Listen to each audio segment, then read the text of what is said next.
5 times a day, every day, over 1 billion Muslims bow down and recite a prayer to Allah, given to them by Muhammad, their prophet. Every day, 5 times a day, they face a black rock in the holy city of Mecca and submit themselves afresh to the religion of Islam. Every day, they bow as a corporate group all around the world to express their solidarity as followers of Islam, for whom Muhammad is their prophet, the Quran is their scripture, and Mecca is their holy city.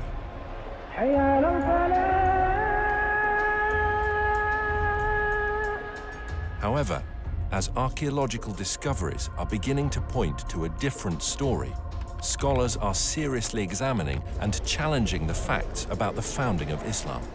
And if they're right, how will it affect Muslims today? We have tools at our disposal that have never been available before. Modern technology is allowing us to reconstruct the opening years of Islam and to understand things that have puzzled historians for years. All over the world, universities, museums, and libraries are putting ancient books and writings on the internet for scholars to access. Now we can check these ancient manuscripts with just a few clicks of a mouse. Today, both academics and amateurs alike can accurately check via satellite locations and details that would previously have taken huge expense and effort, and can share them instantly around the world via social media and academic forums. So, now for the very first time, a whole new era of research surrounding the founding of Islam is coming to light, and we can piece together what really happened in Arabia 1500 years ago.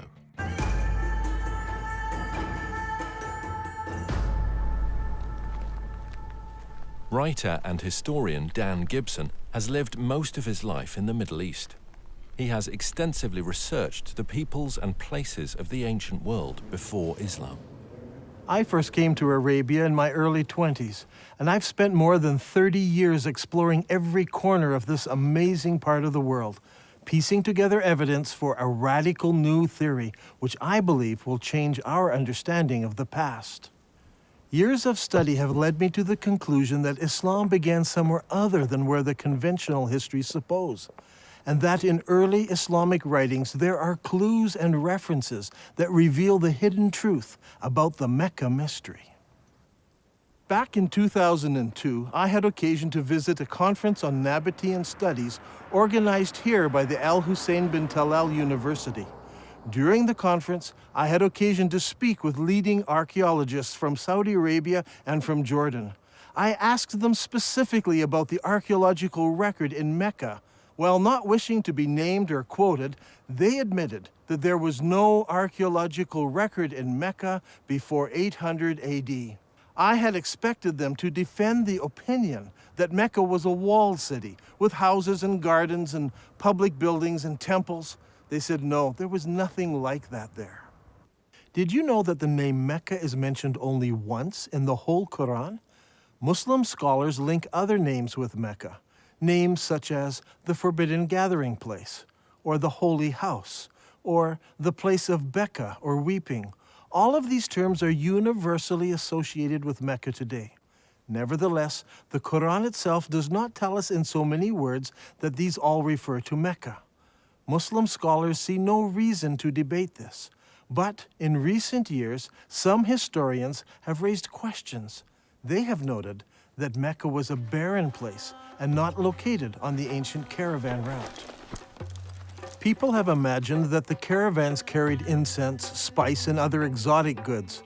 But according to recent research, by the time of Muhammad, the age of frankincense was now long over, and the Arabs engaged in a trade of leather and clothing, hardly items that could have sustained a large city that was described as the mother of all cities and the center of the trade route.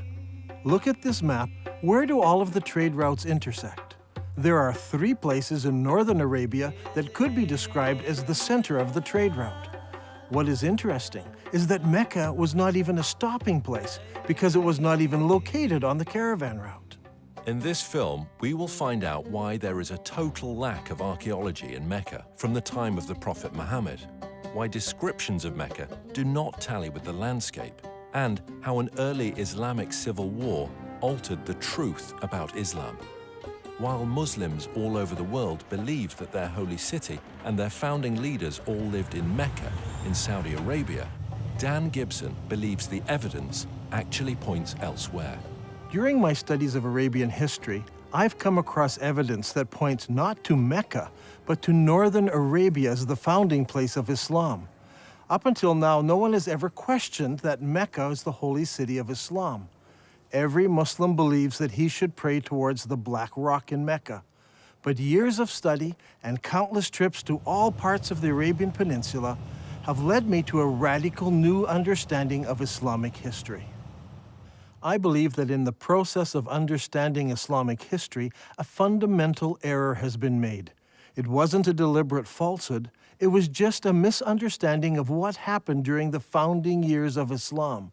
So later Islamic writers corrected what they thought was an error in earlier histories when it was actually the truth. Is it possible that over 1 billion people who follow the religion of Islam misunderstand how and where their religion began?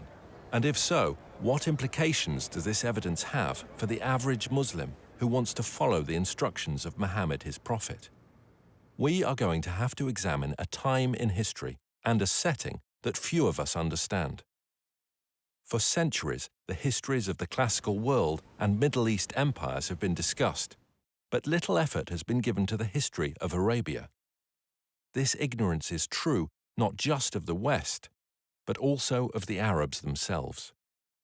The Prophet Muhammad was born in 570 AD, at a time and a place that few people today really know about.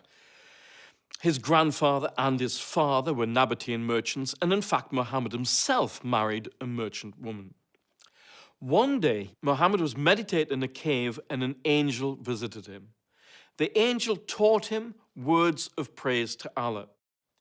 Later, his wife convinced Muhammad that it really had been an angel and he was in fact called to be a prophet of God. During his lifetime, he had many visits from the same angel, and each time there was a new revelation. These revelations from the whole of the lifetime of Muhammad become gathered together to what we know today as the Quran. Adel Ishamari studied Islam at the Islamic College in Kuwait. Over the years, he and Dan have formed a good friendship and have often found themselves drawn into deep discussion about faith and its history. كانت رسالة محمد هي أن في إله واحد وأن هو آخر الأنبياء الذي أرسلهم الله. وهذا الشيء أغضب كثير من المتواجدين في مكة بسبب أنهم كانوا يعبدون آلهة أخرى وهي الأصنام. كثير من الأصنام كان موجود هناك وكانوا يعبدون هذه الآلهة. ولهذا السبب بسبب غضب الناس عليهم صار اضطهاد على محمد وعلى القلة من أتباعه. فقرر محمد وأتباعه الهجرة إلى المدينة. Muhammad and his followers suffered persecution. So he and a few of his followers fled to Medina. Now that city actually converted to Islam and Muhammad established a government there. And in fact, we can date the Muslim calendar from this period of time. Shortly after this, his followers started attacking caravans, growing in power, growing in number, until eventually more and more people joined them, to the point where they became an expanded military presence, in fact, throughout the whole of Arabia. Muhammad gave his vision of taking Islam to the entire world. However, he died unexpectedly. And at that point, disputes broke out, leading to civil wars. But despite these differences and these divisions, there was the continued dream of expanding the faith to the whole of the world. Eventually, much of North Africa and Central Asia became under the control of Islam. And today, Islam is the second largest of the world's religions. Today, all over the Middle East, when construction companies want to dig for a foundation, there should be someone present from the Ministry of Antiquities. It doesn't matter if you're in Jerusalem, Damascus, or Amman, Jordan. Wherever you dig, the chances are you will expose an ancient site of some sort. In the city of Mecca in Saudi Arabia, developers are digging all over. putting up great buildings, hotels and high-rises. But, to the surprise of archaeologists, there are no ruins of a great and ancient city under Mecca. The city where Muhammad was born was a major city. It had no trouble in raising large numbers of men to work caravans and march in its armies. Not only did it have a significant population, but it was also an agricultural city. وتسمى هذه المدينة اللي هي مكة بأم القرى في القرآن. أم القرى هي الاسم هذا المفروض يطلق على مدينة مبهرة، مدينة فيها آثار، مدينة فيها ليها أسوار، مدينة يعني كبيرة معروفة. The Prophet Muhammad would go forth for his affairs and journey far afield until he reached the glens of Mecca and the beds of its valleys. Aisha, Muhammad's wife, mentioned how one of the men was longing for Mecca. Would that I but stay overnight in a valley filled with various kinds of grass? When we came to Mecca, we saw a town blessed with water and trees, and delighted with it, we settled there. Al-Bukhari speaks of a prisoner who was eating grapes while he was chained in irons, and he says, "This was not the time of fruit in Mecca." It's hard to believe that these things were written about Mecca. The area around Mecca is all rocks and desert. Mecca averages less than 10 centimeters of rain per year. With its extremely hot temperatures and barren conditions, this is scarcely enough to grow any vegetation at all, let alone grow enough food to support a large population. Yet the holy city of Islam is described as having fields with trees and grass and soil, but there's no cultivatable land near Mecca. It doesn't match the ancient descriptions. Ibn Ishaq mentions that the people of Mecca were reluctant to cut down trees in the sacred area. The presence of trees and plants in ancient times can be easily tested by the presence of spores and pollen in undisturbed ancient soil. To date, there is no record of trees having ever existed in ancient Mecca. Another puzzle is that the city of Mecca is missing on all early maps of Arabia. One would expect that a major merchant city would be mentioned on early maps, but not one shows Mecca before the time of Islam. Over the years, I have gathered copies of many ancient maps of Arabia. I have diligently translated them, but never once did I find Mecca mentioned on a map before Islam. Did you know that the name Mecca does not appear in any literature prior to 740 AD? That's 120 years after the founding of Islam. Don't you find it puzzling that for the first 120 years of Islamic history, none of the surrounding nations knew anything about the existence of Mecca? How could a major city, a city that could raise thousands of men in its army, a city that had agriculture, trees, grass, fruit and grapes, be missed by other nations? How could a major city with walls, temples, and public buildings not be found in the annals of other nations, especially if it was a merchant city that undertook trade with all the nations around it? And most puzzling of all is that when we go to the physical location of this ancient city, we find that there is no early archaeological record. It was an insignificant location, not even on a trade route. Many historians today have come to the conclusion that the accounts of the founding of Islam are all myths. Obviously, there is a great discrepancy between what Islamic records tell us and what the archaeologists have been finding, so the conclusion they draw is that the Islamic records are just fabricated myths. In my years of study, I have become convinced that the early records are not myths, but that they refer to another location that fits all of these descriptions. I believe that Muhammad was born and raised in another place, and that Muslims are facing the wrong direction when they pray. According to commonly accepted Islamic history, the Kaaba was a major shrine in the city of Mecca and the focus of pilgrimage in Arabia. A good starting place might be studying the pilgrimage before the founding of Islam. وكما دون المؤرخ الطبري بأن هناك كان نوعان من الحج، الحج والعمرة.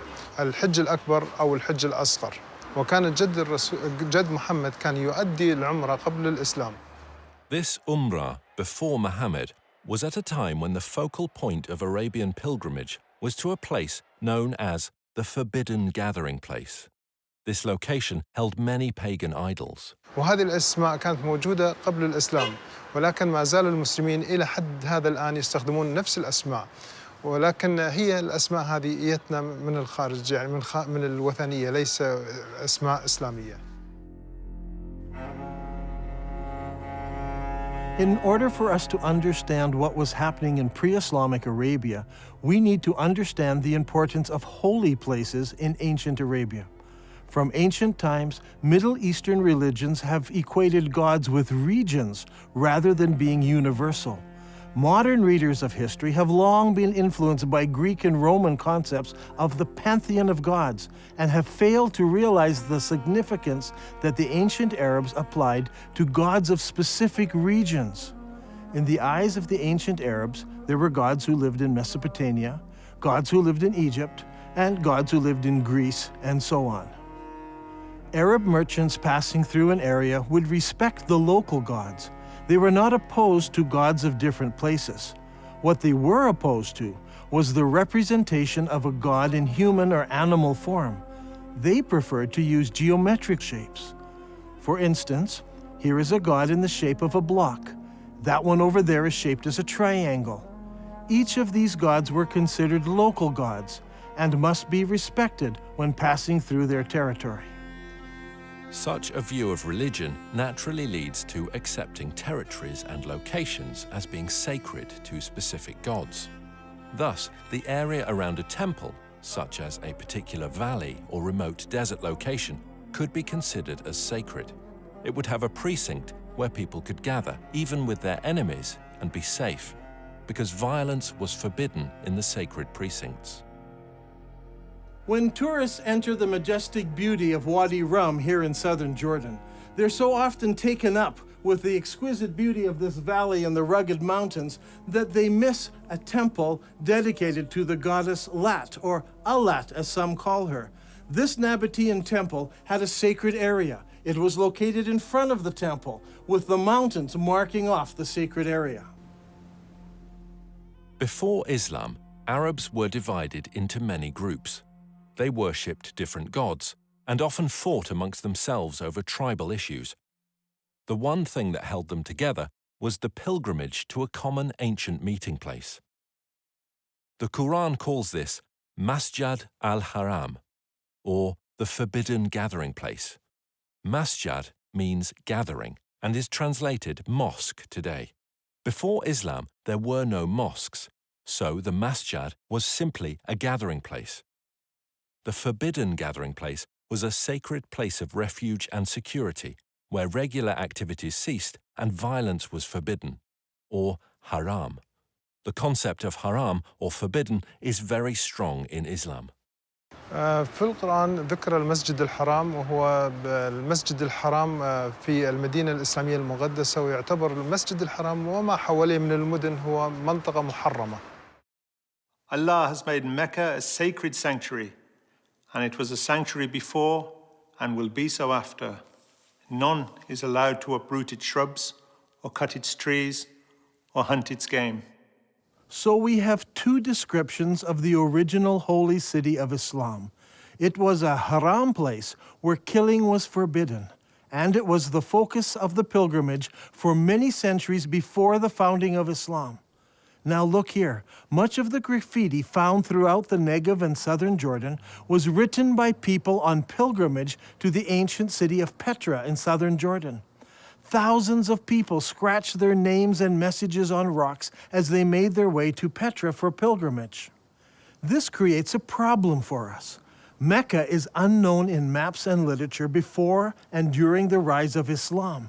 The descriptions, such as the center of the trade route, the mother of all cities, and the focal point of the ancient pilgrimage, do not fit.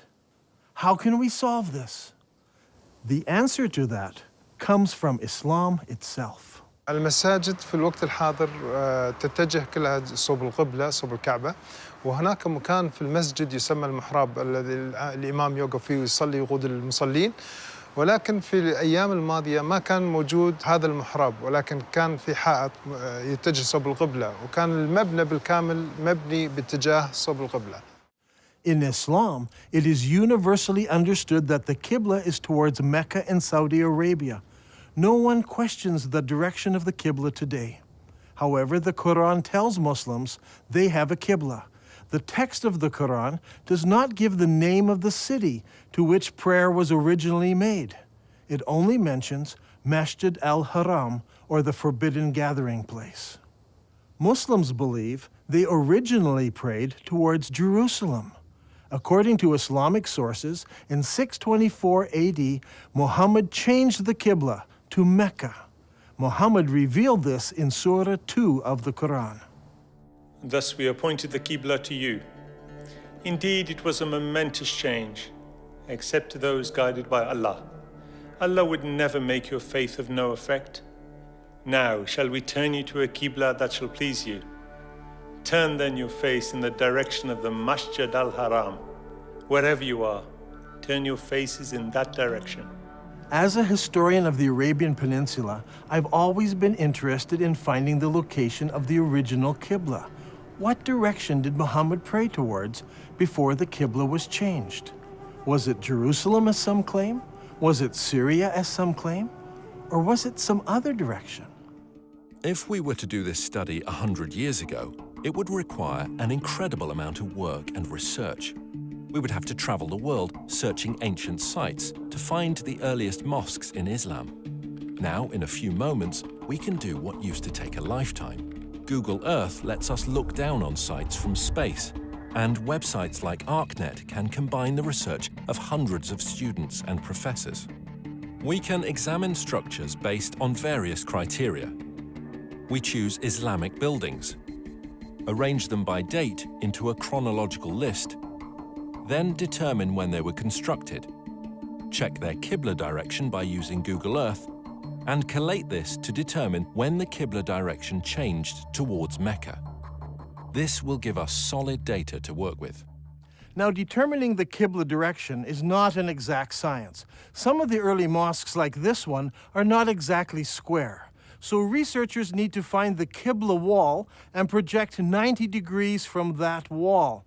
Because early buildings were not square, we cannot use the side walls or the back walls.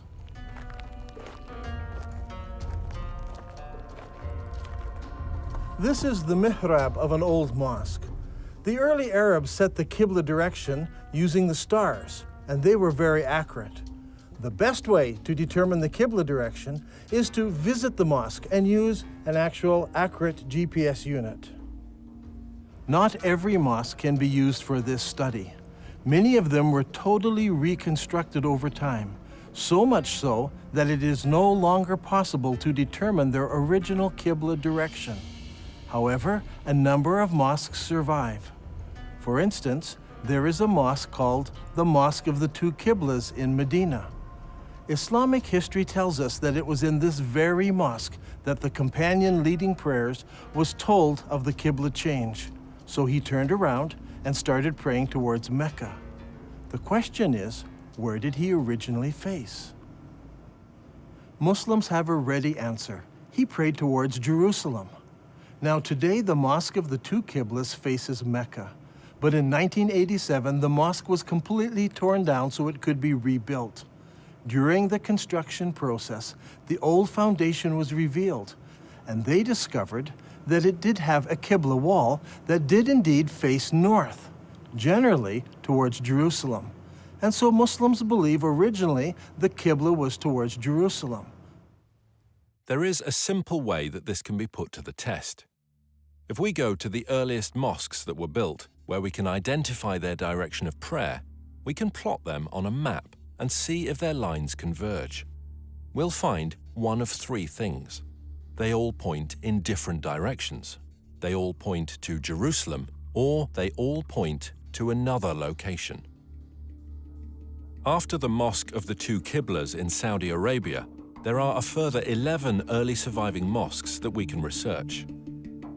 These are located in China, Egypt, southern Jordan, Lebanon, Central Jordan, Yemen, Israel, Iraq, Jerusalem, West Bank, and lastly, Lebanon. So, if we go in the order that they were built, the second surviving mosque was built in Guangzhou, China. Guangzhou is the modern name for what was known as the city of Canton. When Marco Polo reached this city in 1300 AD, he discovered over 100,000 Arab and Persian merchants living there. You see, the Arabs had been trading with the Chinese for hundreds and hundreds of years. This is all well documented.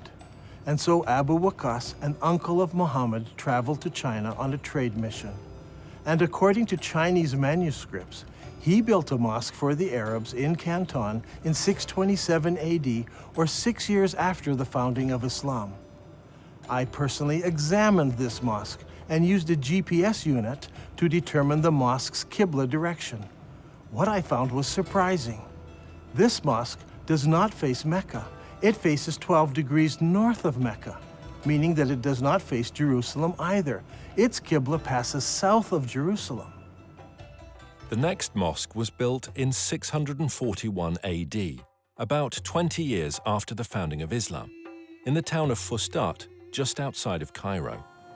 This mosque was rebuilt and enlarged several times, so that today the original foundation is no longer evident. However, a description of the original ground plan of the mosque survives, and the Islamic records tell us that the first Qibla pointed east and later had to be corrected towards the south, towards Mecca. The next surviving Islamic building is the Umayyad Palace, built here at Humayma in southern Jordan. Around 700 AD, or about 80 years after the founding of Islam, the Abbas family built a large manor house here. This house had no special mosque area. Rather, the faithful would line up here in the courtyard to pray. This house has a Qibla direction, but it is not towards Jerusalem. The following year, a new mosque was built in Baalbek in Lebanon. Notice that its Qibla does not point to Mecca. 1 year later, the Umayyads built a large and impressive mosque here on the citadel in Amman, Jordan. This mosque points south. Mecca is over there. A couple of years after this, in 705 AD, or 84 years after the founding of Islam, Muslims constructed the Great Mosque of Sana'a in the capital city of Yemen. While this mosque points in the general direction of Mecca, it actually points to the west of Jerusalem. The following year, in 706 AD, the Umayyad Muslim rulers built Khirbat al-Minya, a large palace complex in Israel on the shores of Galilee. This palace complex had a specific room used as a mosque. According to the inscription set into a gateway, it was built 87 years after the founding of Islam by the Muslim ruler Al-Walid. This building and its mosque do not face Jerusalem. That same year, the Muslims also built the Wasit Mosque in Iraq. Originally, archaeologists claimed that this mosque pointed to Jerusalem. However, further research has shown that this mosque points south of Jerusalem. The next mosque is the Al-Aqsa Mosque in Jerusalem itself. This mosque is not the temple dome, but rather the old mosque to the south of the dome. This mosque is already in Jerusalem, but it also has a Qibla, and it does not point to Mecca. The next mosque we come to was built in 724 AD, 103 years after the founding of Islam. This is the Khirbat al-Mafja Mosque near Jericho in the Jordan Valley. This palace was built near the end of the Umayyad dynasty. By looking at the floor plan, we can see that the palace and its mosque faced south rather than towards Mecca. That same year, a mosque was built at Anjar, about 58 kilometers from Beirut. It was built near the end of the Umayyad period, and no more than 30 years later, it fell into ruins and eventually was abandoned. Since it was never rebuilt, we can easily determine the Qibla direction, which does not point towards Mecca, or Jerusalem.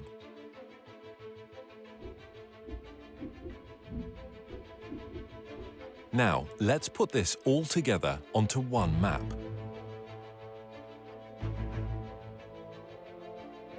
The result is amazing. During the first 100 years of Islam, 100% of all the surviving mosques we have located so far face a spot in southern Jordan rather than Mecca.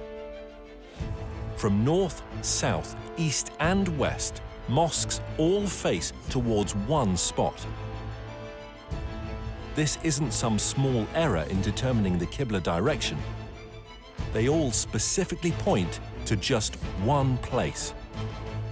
Directly under this point is the ancient city of Petra.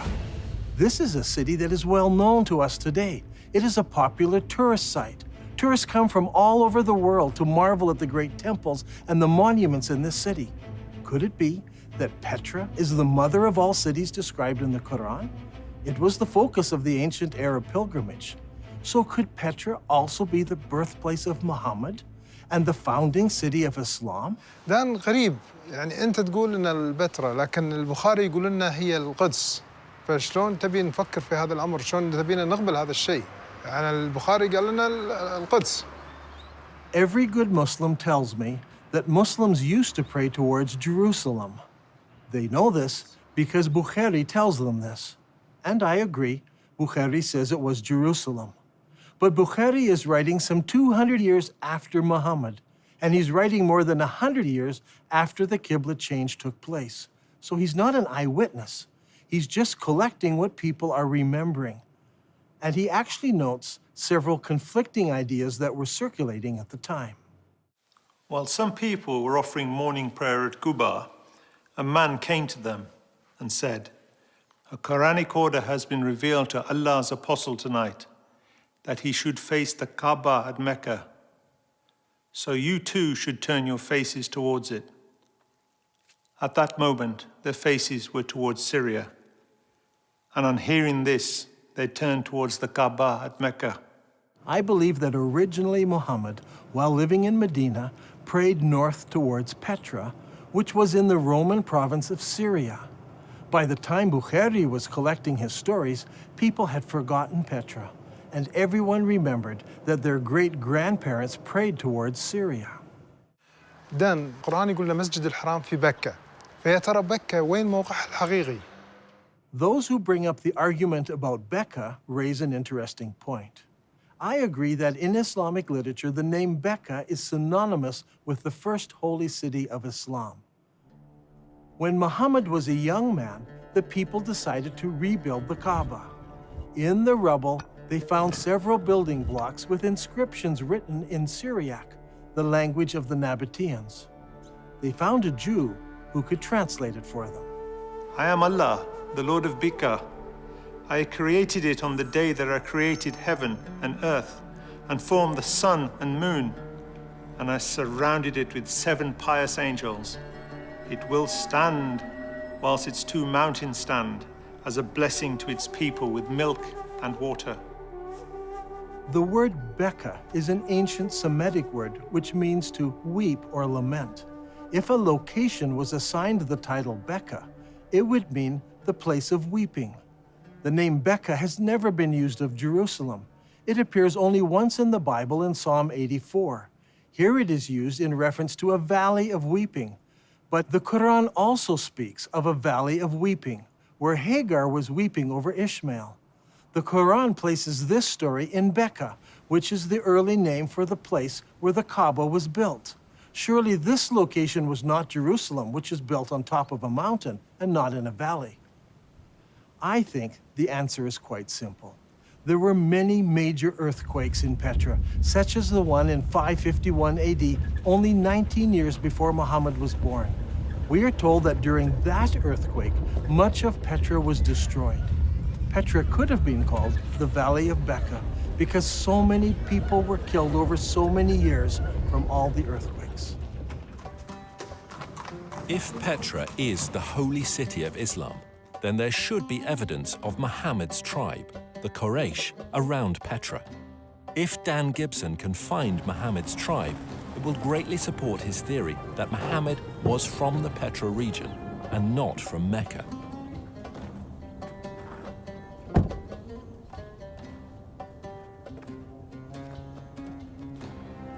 Long ago, this was known as the city of Hawar, or Humayma as it is known today.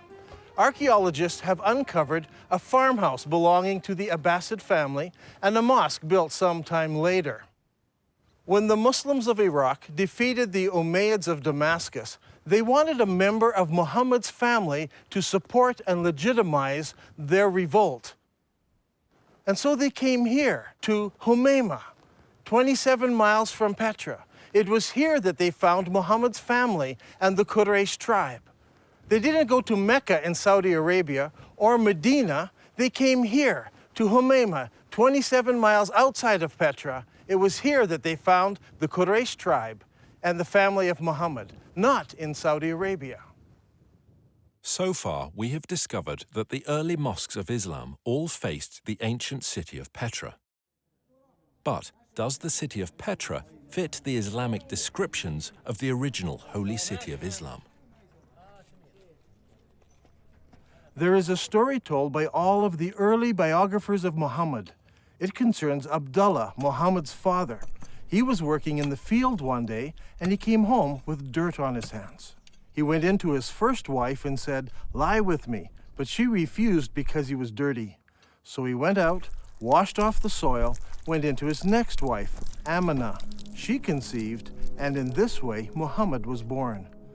What is important to us about this story is that all of the early writers use the same word for the dirt on Abdullah's hands. They all use an Arabic word for soil, especially the soil of a cultivated plot or field. The problem is, there is no cultivatable land near Mecca. However, when we come to Petra, we discover that Petra had water, fields, and trees. According to archaeologists, there were private and public gardens, as well as running water brought into the city through aqueducts and clay pipes. Archaeologists have described fruit trees, grapes, and gardens existing in ancient Petra. Even today, there are cultivated plots of land between Petra and El Beida, which is 5 kilometers away. By analyzing ancient soil, researchers have discovered that only 100 years ago, the hills around Petra were covered with trees, including oak, juniper, pistachio, and carob. Not only did the holy city have trees and fields, it was also a walled city. Ibn Ishaq says, and they surrounded him by the walls of Mecca. Now this is very puzzling because Mecca had no city walls. Some think perhaps this was a house in Mecca, but Ibn Ishaq specifically says the walls of Mecca. But Mecca was not a walled city. So what about Petra? Petra was built in a valley. On either side of the valley were large mountains with cliffs. These cliffs were as good as city walls. So the people of Petra built walls from one mountain cliff to the other mountain cliff, both on this side of the valley and also on the other side of the valley. So Petra had city walls. Another distinctive feature in Petra is that it contains a very unique stream. Now, usually you have a valley with mountains on one side, mountains on the other, and a stream running down the center of the valley. But in this case, long ago, earthquakes cracked these mountains so that there is a crack in that mountain, water runs through that crack, across the valley, and out the crack in the other side.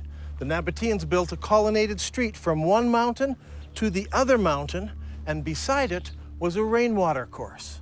Let's go down there. Now, in Islam, one of the duties of the pilgrims is to go 7 times between 2 mountains called Marwa and Safa. What is interesting is that Bukhari tells us that Muhammad chose to do this, running in the rainwater course between the 2 mountains.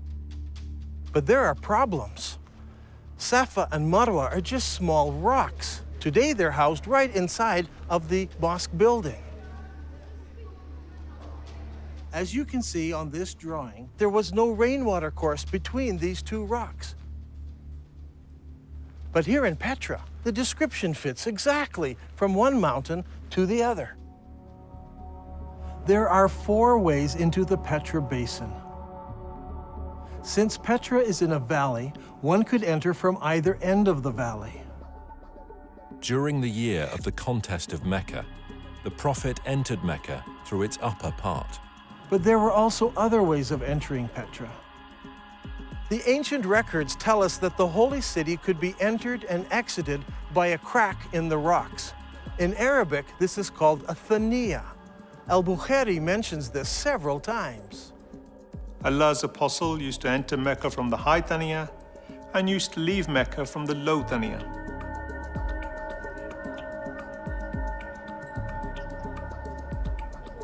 The Prophet went on advancing till he reached the Thaniya through which one would go to them, that is, the people of Quraysh.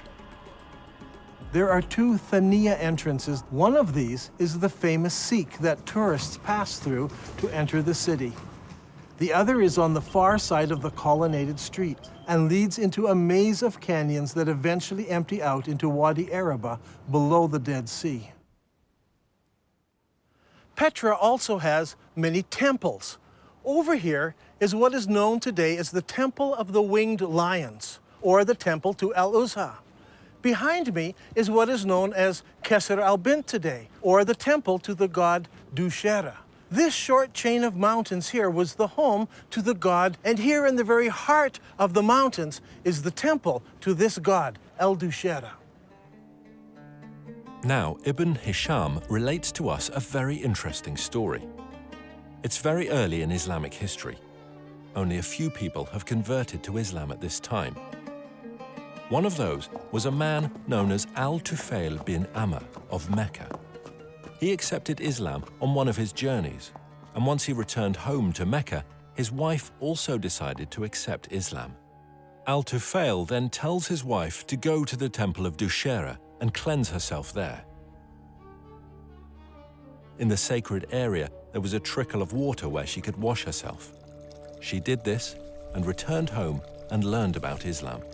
Did this story take place in Mecca, 1,000 kilometers away, where there is no temple to Dushera? Or did it take place here in Petra? If it did, then Dushera's temple is there. She would have come down to this temple, washed herself, and gone home. Is there a temple to Dushera in Mecca, in Saudi Arabia? No. There are no temples, no cracks in the rock, no water stream, no city walls, no grass, no trees, nothing. It's all here in Petra. And for the first 100 years, every mosque in the entire Islamic world pointed here to Masjid al-Haram, the forbidden gathering place, here in Petra. There is no other city in the world that fits this description so perfectly. Now, Al-Haqtab had so harassed Zayd that he forced him to withdraw to the upper part of Mecca, and he stopped in the mountain of Hira, facing the town.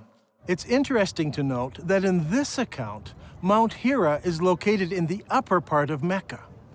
If you go to Mecca today, the cave of Hira doesn't face the city.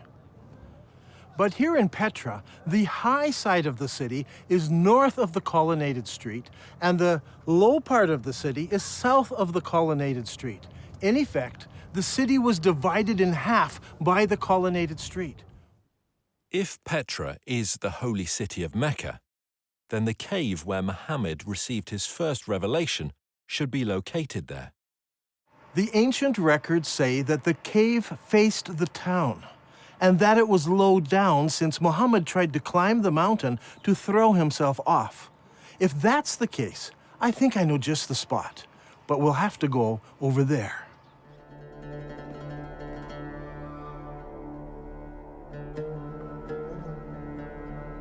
Here in this cave, we can see where there are many various god blocks.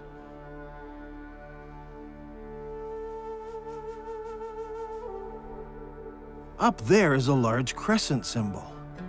This is just the sort of cave where young men would go to contemplate the meaning of life.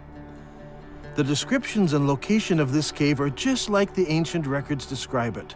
Just outside of the city, the entrance facing the city, and evidence that people spent time here in religious worship and meditation.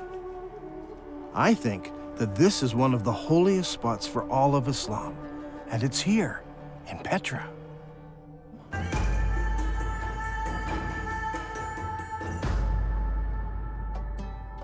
The Quran commands every Muslim to face the forbidden gathering place when they pray. Now, the forbidden gathering place wasn't a building. It was much more than this. It was a large area marked out with special stones. These stones marked the boundary around the sacred area. No killing was allowed inside this area. Even birds were not killed. Now, what kind of stones would you need to mark out such an area? If you had just small round stones, they would be lost among the other stones of the desert. They must have been larger stones. And there should have been something special about them, so that you knew for certain that this was the boundary of the sacred area. Today, in Mecca, there are no special boundary stones. Historians have long wondered what these marker stones might have looked like, but they seem to have been lost in the years that have passed since then. Or perhaps they were never there. If Petra is the original holy city of Islam, then of course the special stones wouldn't be in Mecca. They would be in Petra. Now, there's a feature about Petra that's absolutely fascinating. Whenever tourists come to this city, they pass by a number of square-cut stones known as the Jinn rocks. This is a fanciful name given to them by the local Bedouin. What is interesting is that there are more than 20 of these large square stones marking all of the entrances of the city. Is it possible that these mark out the forbidden sanctuary? Perhaps that's why they're not located in Mecca. If that is true, then Masjid al-Haram, or the forbidden sanctuary, would have been located here. And if it was located here, then the Kaaba would have been located here as well. But it's not, because a man named Ibn Zubair moved it. So far in this program, we have been examining the direction of prayer that Muslims originally faced. As we've seen, all of the mosques constructed during the first 100 years of Islam pointed to Petra. By using the two mosques on the Amman citadel, Dan Gibson has determined the approximate years when the Qibla direction changed. Does Islamic history give us any clues as to why the direction of prayer might have changed? If we look into Islamic history at this exact time, we come face to face with the Second Islamic Civil War. حصلت حروب كثيرة في الإسلام، ولكن أيضاً حصلت حروب أهلية بينهم بسبة الخلافة بعد وفاة محمد. ولهذا السبب صار في شيعة وسنة. الأمويين فازوا اللي هم السنة، والحكم بدأ من دمشق. At this point in history, the governor in the Holy City was Abdullah ibn Zubair. He was particularly unhappy. In his eyes, the Holy City was the most important city of Islam, the mother of all cities. But the Umayyad rulers chose Damascus as the new capital city, and a lot of people were unhappy with the corruption and the infighting in Damascus. So in 683 AD, about 64 years after the founding of Islam, Ibn Zubair declared himself caliph in the Holy City, and that started the Second Islamic Civil War. The Umayyads reacted strongly and sent an army against the Holy City. Ibn Zubayr then did a shocking thing. He destroyed the Kaaba, the ancient holy shrine of Islam. Ibn Zubayr then demolished the Kaaba sanctuary until he had leveled it to the ground and dug out its foundation. Then he placed the black stone beside it in a wooden stand in a strip of silk. The Umayyads fought against Ibn Zubayr and his companions, but after 40 days, news arrived that the ruling caliph in Damascus had died. Now, the Umayyad generals insisted that the battle wasn't over, but that they must return to Damascus so that a new caliph could be established. The members of the Umayyad royal family had come to the battle as well, and they insisted that they must return to Damascus under the protection of the entire army, so the whole army marches off. The problem we face here is one of timing. The Islamic records are quite clear that when the Caliph died, his 13-year-old son ruled in his place. Al-Tabari, Volume 20, tells us specifically that his son survived only 40 days after his father died before he too was killed. During this time, the armies from the Holy City returned to Damascus. Now, a slow-moving army would have taken many days to cover the 1,400-kilometer trek across the desert from Mecca in Saudi Arabia to Damascus in Syria. If the army could move at 20 miles a day, it still would have taken them 43 days.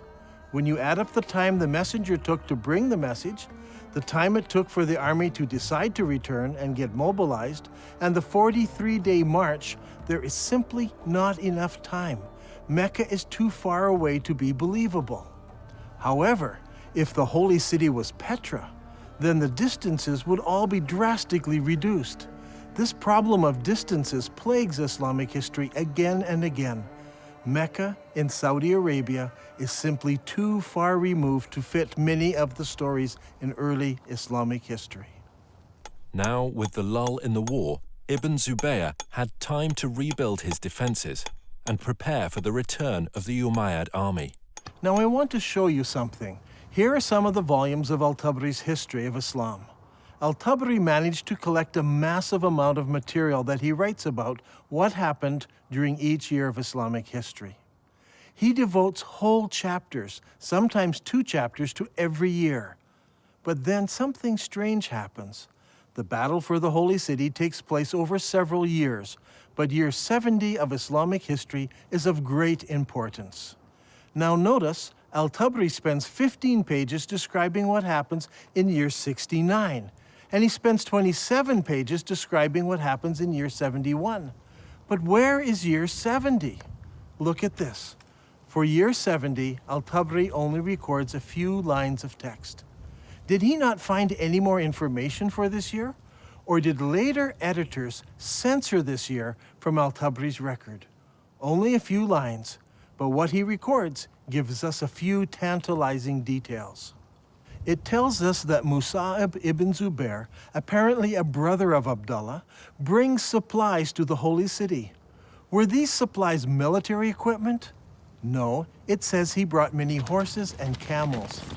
I believe that this is the year that the followers of Ibn Zubair moved south from Petra to the deserts of Arabia to find a place where they could hold out against the Umayyad forces. All details of this year have been removed from Al-Tabari's history. But we know that they obtained many horses and camels, which would have no other purpose than to move many of the people out of the city. This lull in the war continued into the next year, so Ibn Zubair took advantage of the break to undertake a religious project.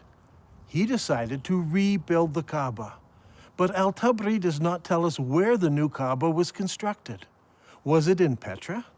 Or was it in a new, safer location in faraway Mecca? I believe that the new Kaaba was built in Saudi Arabia, and that the black rock was moved there for safekeeping. So even if Ibn Zubair lost the holy city, he still had the rock and a new Kaaba. After a new caliph was established, the Umayyad army returned. This time the army was bigger, and the Umayyads brought large weapons of war with them. Among them, a stone-throwing machine called a manjanik. The war between Ibn Zubayr and Al-Hajjaj took place for 6 months and 17 nights in the hollow of Mecca. Yusuf ibn Mahak said, "I saw the manjanik with which stones were being hurled. The sky was thundering and lightning, and the sound of the thunder and lightning rose above that of the stones, so that it masked it."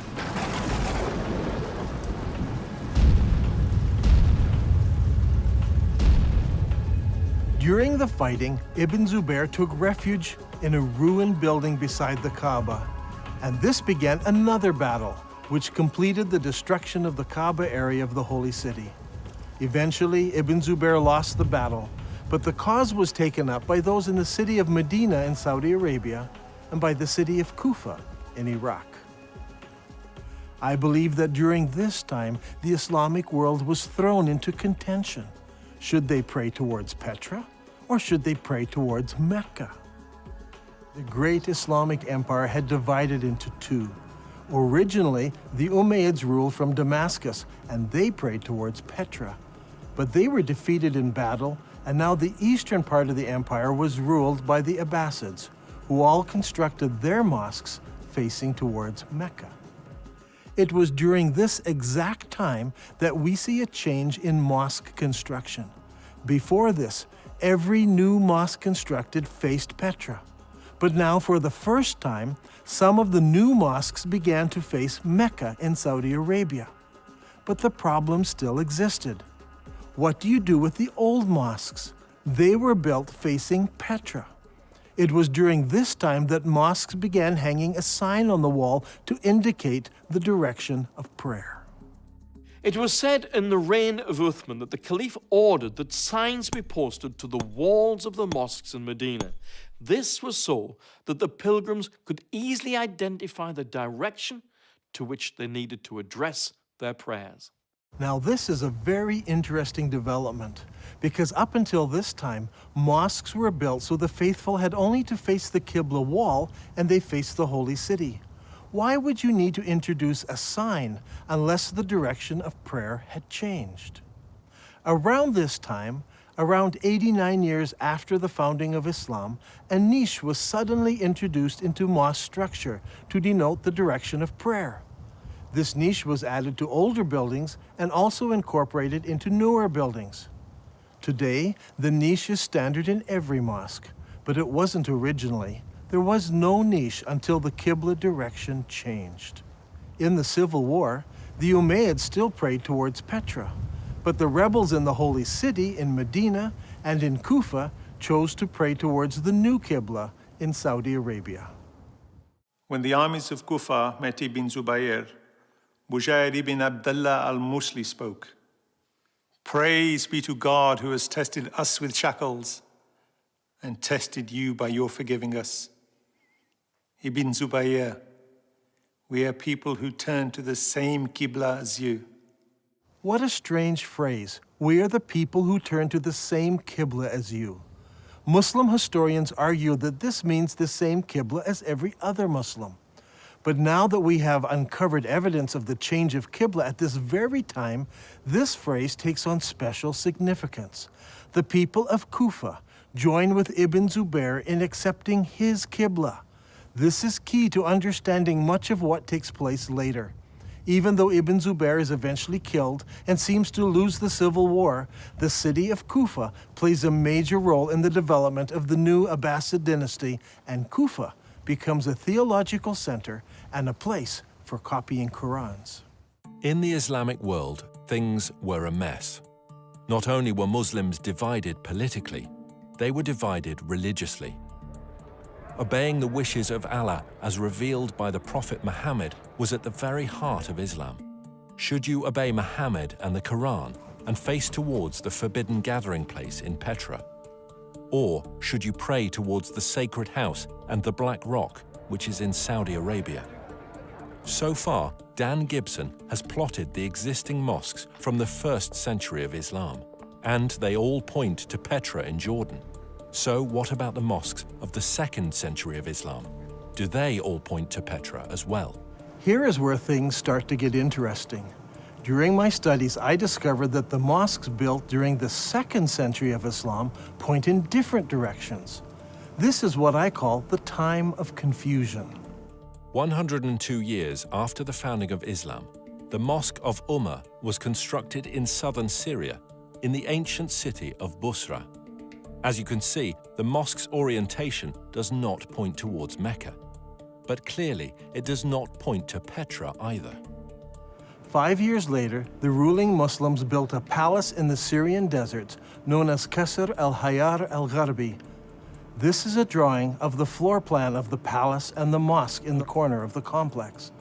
The whole complex seems to face somewhere between Petra and Mecca.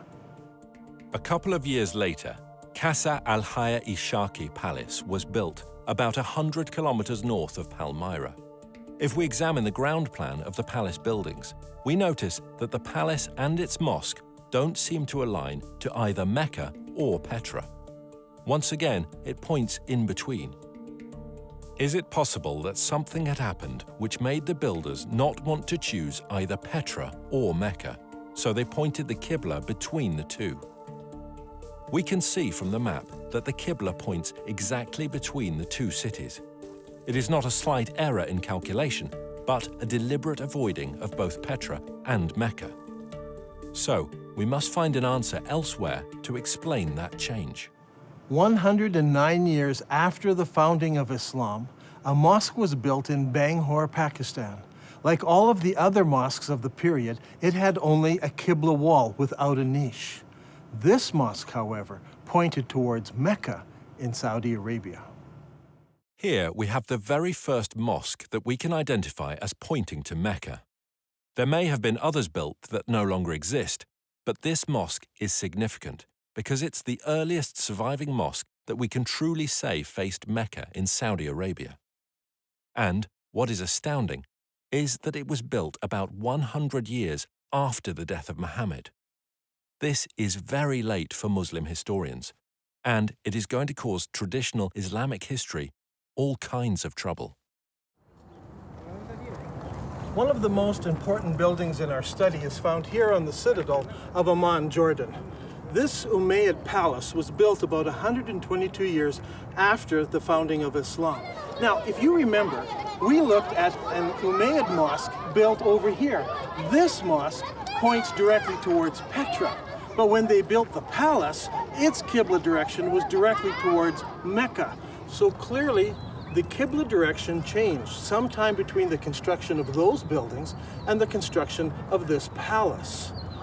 This will help us determine how and when the Qibla direction changed. Remember, it was during the construction of this palace that the name Mecca first appears in literature anywhere. الغريب أن مكة لم تذكر طول هالسنين هذه لا في الكتب الأدبية ولا الكتب الإسلامية، ولكن ما تم ذكرها إلا عند تغيير القبلة، وهذا شيء غريب جدا. يا ترى شنو الأسباب؟ يعني المفروض أنه يذكر حتى في الكتب الإسلامية في تاريخ الإسلام، ولكن لم يذكر هذا الشيء إلا عند تغيير القبلة. هذا شيء غريب. The next major mosque that was constructed was built 32 kilometers south of Amman, Jordan. This was known as the Mushatta Palace and Mosque, and it was built in 743 AD. As you can see, it was a very large and impressive Umayyad palace, with the mosque located in the southern part of the structure, facing Petra. Indeed, the entire complex faces Petra. What makes this interesting is that it seems that Islam is now split into several groups. There were the traditionalists, who built their mosques like this one, facing Petra. But there were reformers whose mosques face Mecca. And there were others who were not in either group, and they refused to select either of those Qiblas. During this time, a significant change took place in Islamic history. The Umayyad rulers of Islam in Damascus were defeated by the Abbasids of Kufa. In 754 AD, Al-Mansur, the new caliph, commissioned the construction of a brand new eastern capital, choosing Baghdad in Iraq as his site. The new city was built on a spectacular design. Rather than the haphazard shape common to most Middle Eastern cities, this city was built in a great circle. The designers went out to a brand new area and used ashes to draw out the city plan on the ground prior to construction. The city, which was completed in 767 AD, was 2 kilometers in diameter. As you can see on this drawing, the main mosque of the city had no niche indicating the direction of prayer. That was to come later. One wall was used as a Qibla wall, and that wall pointed directly to Mecca, as would all of the other mosques built from now on by the Abbasid rulers. If this is all true, then the Prophet Muhammad and the first 4 rightly guided caliphs in Islam, and the following Umayyad rulers who ruled Islam from Damascus, all prayed towards the city of Petra. But late in the Umayyad reign, something happened that caused the builders to change the direction of their mosques. Some pointed to Petra, some to Mecca, and some chose to be neutral and point between the two. This created a problem for the western half of Islam. The people in the West were still loyal to the earlier Umayyads, So the Islamic world is now split into two. The Abbasid rulers in Iraq control the eastern part of the empire, and the Umayyad rulers control North Africa and Spain. This is an important time in Islamic history because the Umayyads in Spain now blossom in culture and begin to build beautiful and impressive buildings. The builders in Spain had a problem. Traditionally, Umayyads all prayed towards Petra. But, as we're going to see, something devastating happened, resulting in future mosques no longer facing that direction. Their enemies, the Abbasids, now pray towards Mecca in Saudi Arabia, so they don't want to choose that direction of prayer. So what should the Umayyads do? As I examined the mosques built by the Spanish Umayyads, I discovered a most surprising development. These builders chose neither Petra nor Mecca. Now, as we have seen, some of the builders in the Middle East chose to point their qiblas between the two cities. But the builders in North Africa and Spain decided to do something completely different. Over the years, historians have always been puzzled by these mosques. Their qiblas seem to point towards somewhere in South Africa, but all of the African and Spanish mosques point to slightly different places. It all seems very confusing. However, when plotted on a map, we can see that the mosques of North Africa and Spain all have qiblas that are parallel to a line drawn between Petra and Mecca. So rather than choosing Petra or Mecca, they chose to make their qiblas parallel to a line drawn between the two cities.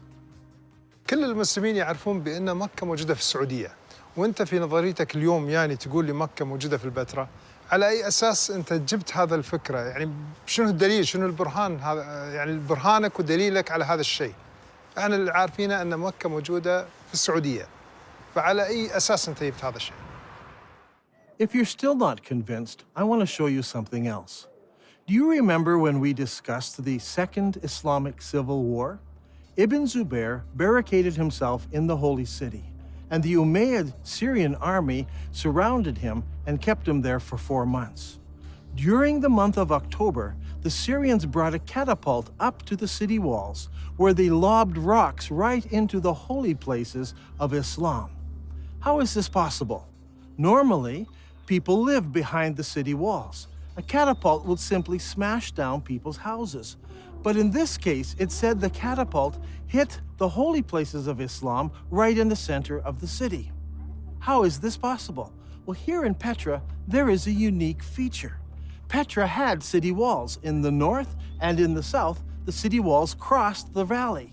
But in the north, the city walls did not go all the way to the canyon because there was a watercourse running along the canyon. I believe the Syrians brought their catapult up the dry river course right to the place where they could lob rocks into the very heart of the city, hitting the Kaaba and the holy places of Islam. Archaeologists from Brown University have been digging here in Petra for many years. Their project was to excavate what is known as the Great Temple area. As they uncovered the temple, Dan was amazed to find evidence that supported his theory. One of the interesting features of this building is that people built defenses here against attack. See, here in this doorway, they closed it in so they could defend themselves. This happened sometime after the earthquake of 551 AD. We can date the defenses of here by the roofing tiles that were used in the construction of these defenses. However, there are no recorded battles in Petra during this time. So we know this happened during the founding years of Islam. But this is not the only evidence we have. During the excavations, the archaeologists uncovered over 400 catapult stones. These stones are buried in about the right place at exactly the right time. This is an extremely strong indication that the battle took place here and that the first original Kaaba was close to this location. So, Islam was divided between the traditionalists and the reformers. The traditionalists prayed towards Petra in Jordan, and the reformers prayed towards Mecca in Saudi Arabia, and others deliberately choosing a middle path. How were they ever going to solve this dilemma? Petra, the city of weeping, suffered a fatal calamity. Massive earthquakes shook the Petra region, destroying buildings, temples, and houses. The damage was so bad that the city was never rebuilt again. The evidence for that first Kaaba is gone now. The catapult stones destroyed much of it. Ibn Zubair destroyed the rest. In 713, an earthquake destroyed the dam that diverts the water around Petra. So every year, floodwaters washed away whatever evidence was left. So, with the memory of Petra fading from view, the chroniclers of Islamic history, writing some 150 years later, would never mention it by name. In time, the memories of these two locations became merged into one, that of Mecca in Saudi Arabia.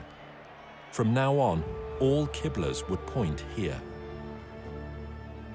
It wasn't until modern archaeological tools, satellite photos, and the internet allowed the networking of historians, academics, and scholars around the world to start piecing together a different picture. هذا الأمر غريب، يعني أول مرة نسمع فيه، يعني شلون المسلمين تبيهم يصدقون في هذا الشيء المكتوب، يعني غريبة، ليش ما مذكور في الكتب الإسلامية ولا مذكور في كتب التاريخ؟ شلون نسوا ولا يعني يا ترى هل تناسوا ولا نسوا هذا الأمر؟ شلون ما يتذكروه؟ شيء غريب. In order to understand the events that influenced the writing of Islamic history, we need to recognize several things. First, it is my belief there was a literary vacuum in the early Islamic empire, created by zealous Muslims who destroyed books and manuscripts, erased inscriptions, burned libraries, and destroyed all literature except the Quran, which was mostly bits and pieces of what people remembered of the revelations that Muhammad gave. This destruction of written material by the Islamic forces has been well documented. One piece of evidence is a letter from 640 AD from the Caliph to General Amru, the leader of the Muslim armies in Egypt, who asked the Caliph what should he do with the thousands of manuscripts he found in warehouses in Alexandria. The Caliph's answer has been recorded and known for centuries. As for the books you mention, here is my reply. If their content is in accordance with the revelations of Allah, we may do without them. For in that case, the revelations of Allah more than suffice. If, on the other hand, they contain matter not in accordance with the revelations of Allah, there can be no need to preserve them. Proceed then and destroy them. The Muslim writer Ibn al-Kifti tells us that the books were distributed to the public baths of Alexandria, where they were used to feed the stoves, which kept the baths comfortably warm. They say it took 6 months to burn all that mass of material. Eutychius, the Patriarch of Constantinople, recorded that there were 4,000 baths that received books from the Alexandrian library. This burning of books, however, did not start in Egypt, but 4 years earlier in Persia. Caliph Umar's army met with the Persian armies in the Battle of Qadisiyah in the year 636 AD. In early January 637, the Muslim advance guard reached the outskirts of Ctesiphon and laid siege to the city for 2 months. Eventually, the city fell and the Muslims occupied it. During the fighting, the palaces and the library at Ctesiphon were deliberately burned. In the end, the only book that managed to survive in Arabia was the glorious Quran. When it comes to the history of the Quran, historians have struggled. It seems that most of the Quran was retained in an oral fashion rather than written form. While the Arabs were great memorizers and had the ability to retain the entirety of the Quran, the retention of materials in an oral tradition suffers from several difficulties. First, the accuracy of the memories of the individuals involved must be perfect. In the case of the Quran, arguments arose over the various verses, how they should be rendered, and if they should or should not be included in the whole. Second, the problem of transferring knowledge from the learned to the novice is often a difficult step. In the case of the Quran, most of the men who memorized the sayings of Muhammad were also warriors. As is often the case, Warriors die in battle, and their knowledge of the Quran perished with them. This is amply illustrated in the Battle of Yamama, when an estimated 450 men who had memorized the Quran were killed. Hudayfa bin al-Yaman came to Uthman at the time when the people of Damascus and the people of Iraq were waging war to conquer Armenia and Azerbaijan. Hudayfa was afraid because the people of Damascus and Iraq had differences in the recitation of the Quran. So he said to Uthman, "O chief of the believers, save this nation before they differ about the revelations." So Uthman sent a message to Hafsa saying, "Send us your manuscript of the Quran so that we may compile the Quranic materials into perfect copies and return the manuscript to you." Hafsa sent it. Then a group of men sat down to create a new copy of the Quran.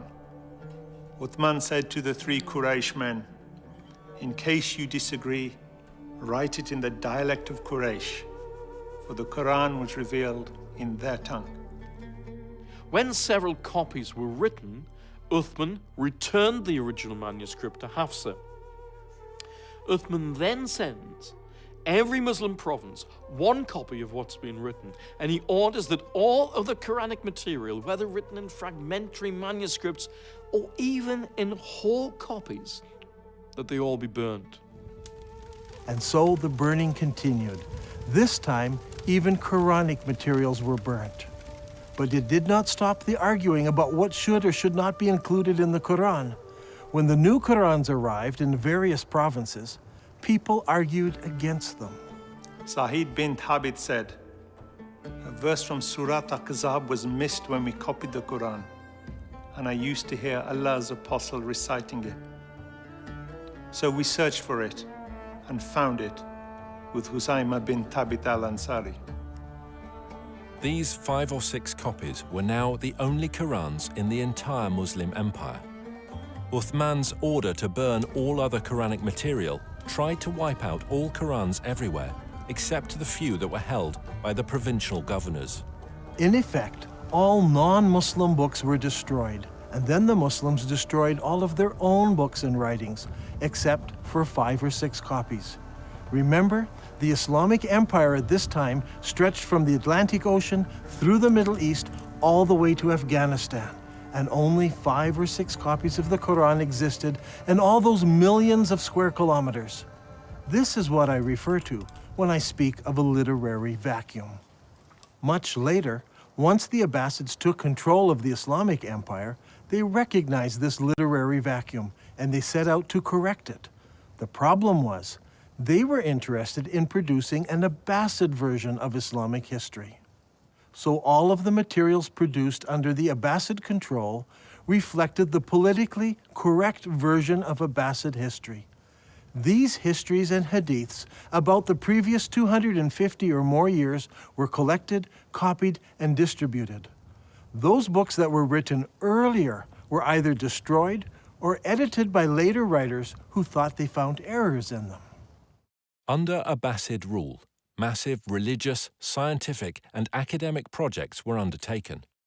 The Abbasid rulers encouraged scholarly development that would not only present the early years of Islam in a good light, but would also confirm their own right to ruling the empire. During this period of time, we find the great Islamic historians writing their treatise on Islamic history, and they also edit the earlier accounts.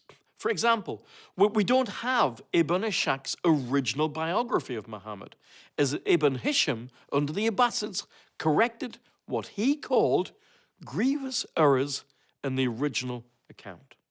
After the editing of Ibn Hisham, the rest of the great Islamic historians began to write their histories, and they present us with an Islamic history that was tailored to suit the religious and political worldview of the Abbasids of their day. Is it possible that Muslims today are victims of an Abbasid cover-up? Did the Abbasids purposely turn Muslims away from praying towards the forbidden gathering place in Petra, as the Quran commands, and make them pray towards the Black Rock, now residing in Mecca? Are Muslims still being misled by Abbasid propaganda? I believe the stage was set when early Muslim leaders gathered together the various scraps of the Quran. The problem wasn't the collection, it was the destruction of anything that opposed their view. There is a great divide here between Western thought and Muslim thought. In Western thought, the later manuscripts are less reliable, as they are copies of copies. We need to go back to earlier source material, as it's more accurate. Muslims, on the other hand, think earlier manuscripts are less reliable, and later manuscripts replace earlier manuscripts. Even in the Quran, later revelations replace or abrogate earlier revelations. Once you allow the concept of abrogation, you open yourself up to accepting all kinds of changes. If the Abbasids tampered with history, did they go so far as tampering with the text of the Quran? For instance, how did the name Mecca get into Surah 48? Abu Bakr, the successor of Muhammad, made the first compilation of Quranic material. Uthman, who followed him, used that collection and then added to it. The historians tell us that even after Uthman had compiled his Quran, people remembered still more verses that Muhammad had revealed. Every time a new Quran came out, it was touted as the most complete Quran. The previous ones were okay, but the newer ones were more complete, with more revelations in them. Did the Abbasids bring out an even more complete Quran that contained mention of Mecca? Today we have many of the Abbasid Kufi Qurans in museums from Istanbul to Samarkand. These Qurans use the Kufic script invented in the city of Kufa. But what about earlier Qurans written in other scripts? I have searched through many of the early Quranic parchments written in pre-Kufic script. It should come as no surprise that none of the pre-Kufic material includes verses about the changing of the Qibla or the city of Mecca. Historians have challenged me that I'm trying to rewrite all of Islamic history. I assure you I'm not trying to do this. I'm only suggesting one small change. Long ago, the holy city of Islam was referred to as Becca. I believe that name was used for the city of Petra after repeated earthquakes killed many people. After Ibn Zubair moved the Black Stone to Mecca, scribes had only to make one small change to Islamic writing. In Arabic, Becca is written like this. It's very easy to change the ba to a mim. Watch again. That's all it took. It is virtually undetectable to later readers. Did the Abbasid scribes correct an earlier reference to Becca in the Quran and make it into Mecca?